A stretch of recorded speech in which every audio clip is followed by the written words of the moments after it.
Bueno, ahora vamos a pasar al lado B de Stephen Hawking con Luis Arbaiza, que nos va a contar un poco cómo era él como científico, y después también vamos a discutir sobre las paradojas que se generan en un agujero negro. Buenas noches, Luis, ¿cómo estás? ¿Qué tal, Víctor? ¿Cómo estás? Bien, yo voy a hacer un lado B, creo, en el momento más inoportuno, porque quizás diga algunas cosas poco amables sobre Stephen Hawking, pero creo que es mi deber decirlas. Bien, primero, pienso que no debemos nosotros en realidad juzgar a Stephen Hawking por sus aspectos físicos o sus dificultades, ni tampoco por el hecho de que esté vivo o esté muerto. Lo único que importa en realidad en el análisis de las teorías científicas de un pensador son sus ideas. Entonces, esas ideas son independientes de su condición física o de su condición que esté con nosotros o ya no esté.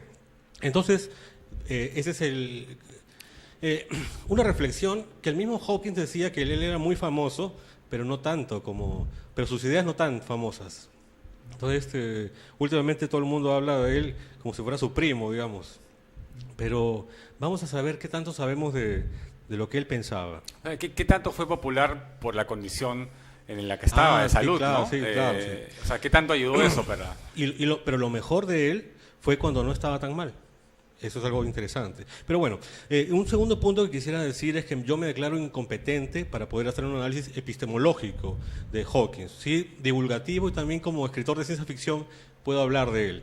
Pero en realidad pienso que un verdadero juicio epistemológico sobre Hawking debe pasar por un conocimiento profundo y ducho de sus teorías. Ojo que no es suficiente saber de la relatividad, que ya es bastante complicado, o saber de física cuántica, que ya es muy complicado para poder entender a Hawking, porque él está todavía más allá. Él, como dijo Trónico excelentemente, ha juntado estos dos mundos incompatibles y todavía sumamente problemáticos de unir. Entonces, él está en ese mundo extremadamente complejo y para especialistas, digamos. Entonces, yo me declaro incompetente, y no es para poner un parche por los errores que quizás vaya a cometer en mi análisis. Pero algo tengo que decir y lo voy a hacer.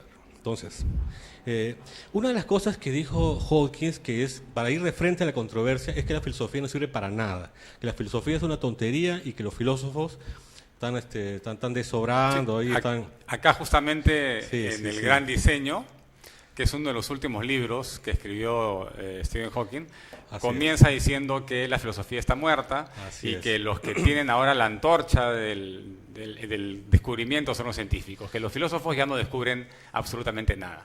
Sí, bueno, yo voy a contradecir esa idea de Stephen Hawking, pero con sus propias actividades científicas, de la siguiente forma. Voy a mencionar 4 teorías de la filosofía científica en las que no solamente han ayudado las teorías de Hawking, sino que Hawking se ha apoyado en ellas para sus trabajos. Quiero decir, para empezar, que hay que distinguir la filosofía que más o menos todos conocemos, que en realidad son tonterías, o sea, la filosofía continental, en lo que siempre estamos pensando, en los famosos filósofos. Hay una filosofía que nace con el positivismo, justamente la corriente en la que se adhiere Hawking. O sea, él dice, yo soy un positivista, o sea, yo soy un filósofo positivista, y que luego se ha hecho muy sofisticada, que es la filosofía científica y la filosofía analítica. Esta filosofía progresa y es útil a la ciencia, o sea, es cognitivamente aclarativa. La otra no, la otra son tonterías, así. ¿Pero qué ha descubierto? Ahí voy. ¿En qué es útil? Voy a hacer 4 ejemplos. Hay un concepto, por ejemplo, que es el concepto de verdad y de falsedad de Tarski, que nace pues en la filosofía analítica, en la filosofía científica. Es este concepto que nos permite decir, y le permite decir a Hawking, esto es cierto sobre los agujeros negros, esto es falso sobre los agujeros negros. O decir, todas las teorías de Hawking no son tan teóricas, porque fíjense que él no habla de entes abstractos, sino siempre está hablando de agujeros negros, del origen del universo, o sea, de cosas materiales.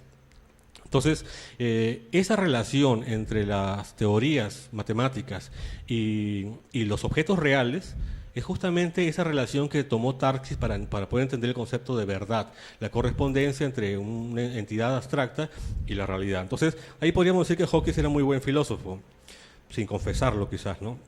Podría ser que es un filósofo que no salió del closet. La segunda, digamos, tesis filosófica de la filosofía científica en la que Hawking se adhiere es la interpretación de Copenhague. Y acá hay una cosa que es importante entender. Una cosa es la física en cuanto a una estructura matemática, teorías puramente matemáticas, y otra cosa es su interpretación. Por ejemplo, cuando Newton hace su famosa fórmula de la gravitación, dice, bueno, la fuerza es igual a la constante gravitatoria por la masa de uno por la masa del otro entre el cuadrado de la distancia que hay entre esos dos cuerpos. Esa es una fórmula matemática que no tiene nada que ver con la realidad. Pero cuando nosotros decimos, esta es la masa de uno, esta es la masa del otro, este es un planeta, este es el otro, esta es la luna, esta es la distancia que hay entre esos cuerpos, y esa es la fuerza que lo jala, entonces ya estamos hablando del mundo real. Entonces, la interpretación es crucial para que la ciencia, las teorías científicas no sean puros vuelos inútiles. Y Hawking es muy bueno, está muy apegado a este asunto de la interpretación. La interpretación de Copenhague es una interpretación filosófica de la física cuántica a la que se adhiere completamente Hawkins. Entonces, sí, dime. Sí, no, porque tenemos que cerrar el lado B en unos minutos sobre las paradojas de los agujeros negros, que es el tema importante. No sé si quieres comentar. Sí, claro que sí, pero quiero cerrar esto para mi tesis es de que Hawking es un filósofo de la ciencia también. La tercera es la teoría de incompletitud de Gödel, y lo voy a relacionar con lo que tú estás diciendo. La teoría de incompletitud de Gödel nace pues de la filosofía científica y nos dice que las teorías científicas son incompletas, o sea que hay un espacio en las que son incompetentes. Exactamente es lo que pasa en las paradojas de Hawking en los agujeros negros. Dado que en los agujeros negros hay una singularidad, ¿qué significa singularidad? Significa de que es un punto del espacio en que las leyes de la física cuántica y de la relatividad salen volando, son incompetentes, inútiles. O sea, todo se vuelve loco, las preguntas reciben respuestas absurdas. Entonces, ese momento de desconcierto, de inutilidad, ya ha sido predicho por un teorema de la filosofía científica, que es el teorema de incompletitud de Gödel. Entonces, el que le estorba el zapato, bueno, no sé si a Hawking, es justamente un trabajo filosófico. Entonces vemos cómo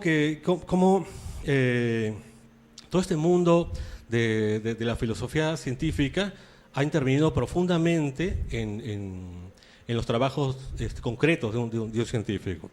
Entonces, pasa, como ha explicado muchísimo mejor que yo el físico que ha hablado hace un poco, de que pasan cosas raras en los agujeros negros. Para empezar, uno dice, bueno, ya el agujero negro está ahí, pero no es que sea contemporáneo lo que ocurre ahí que acá, porque yo soy contemporáneo a ti, estamos en el mismo tiempo.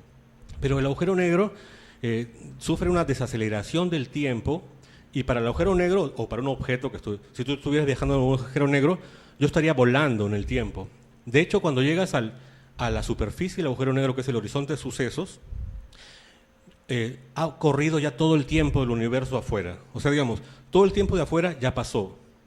Ya se llegó al fin del universo afuera. Solamente queda, la soledad del objeto que queda en el horizonte de sucesos.